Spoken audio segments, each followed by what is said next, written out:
Okay, I did these two little lovely rows in another video just a minute ago and noticed that you couldn't see anything I did. So I'm going to do two more rows and hopefully I'll cover the material I was talking about in this video. And I want to point out that if you're a beginner, try to get you a yarn that doesn't have any fur or eyelash or fuzzes too much, because it will make your stitches hard to see and you'll have trouble. Also, you don't want to split your yarn when you're crocheting because you could end up with extra loops, and counting is really important in a crochet project and crochet pattern. If you don't count, then you're going to end up with extra loops and your project on the ends will be jagged. You'll have extra stitches or fewer stitches and it won't be even. I would say just start with a chain of whatever you feel like and make some scarves. That will help you get like a consistent stitch and practice the counting before you start jumping off a cliff into a pattern. I found that since I learned by sight, there were a lot of abbreviations in the crochet pattern books I really didn't know. I've made a few baby booties, and basically it's just two rectangles on top of each other. It's the only reason I figured out how to make those. But I liked the single crochet stitch over the double because the double is a looser stitch and these are closer together on the single crochet.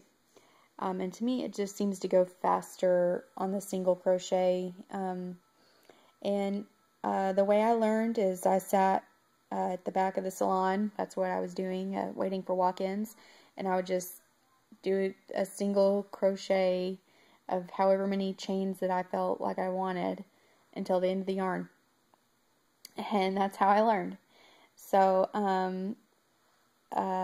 let me show you what I was talking about going through both the stitches in the first video, and I will double check to make sure you can follow what I'm doing and actually see, because I'm having to hold this by myself. I'm not going to explain how.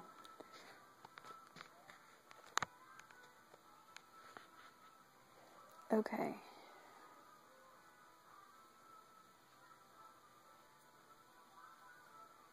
Let me make sure you can see this. I'll move my yarn. Yeah. Okay.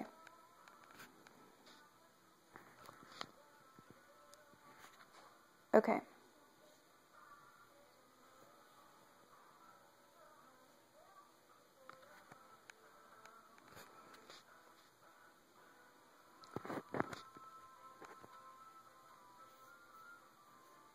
I'm holding my yarn. I wrap it over my first finger. And like I said, however tight you hold this is how tight your stitches will be. If you hold it really tight, the stitch will be really small and really difficult to poke your needle through. So I suggest just a comfortable tightness to allow the yarn to run through your hand.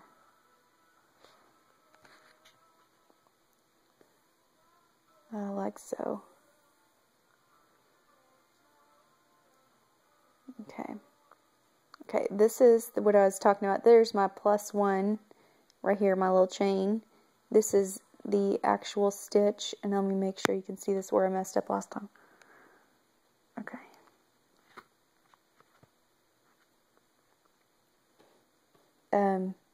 So you can go through both of these top loops or just one, and it'll make a difference of what the pattern looks like. If you go through just one, there will be a ridge through the pattern, On these 2 rows I did before I went through both. And so this is where you would see the left out stitch. But let me show you again how to go through both. So there's my +1. I'm going to go into both the top loops here, wrap over the back, pull through. You have 2 loops on the needle, wrap over the back again, and loop off.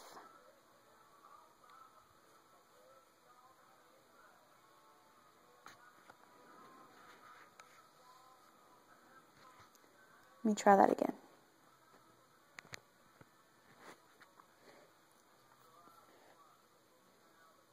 Push through both loops, over the back, pull through, over the back of the needle, and loop off.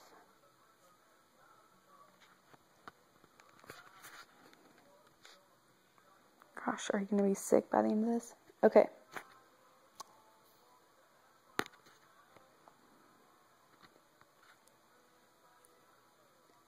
I'm going to go through both, over the back, 2 loops, over the back again, loop off. Now I'm just going to finish this row like that.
I like the graduated colored yarn. I can see the pattern easy in it.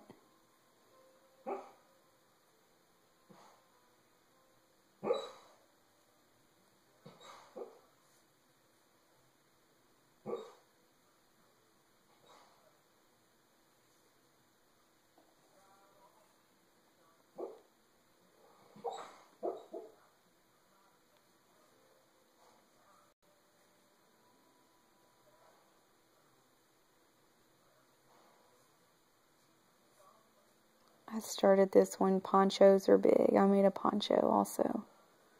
2 huge rectangles sewn together, stitched together.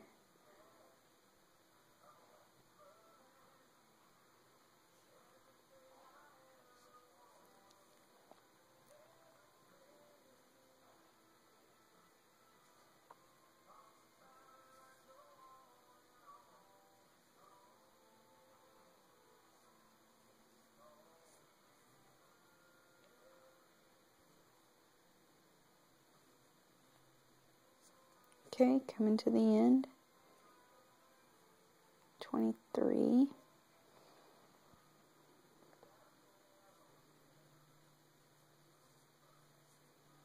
24. Here's 25.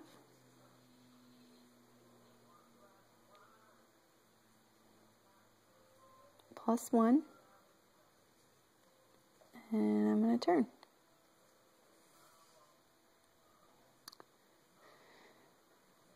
See, there's no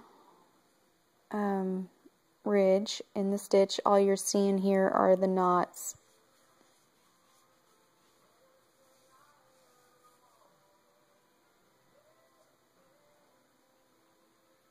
All right.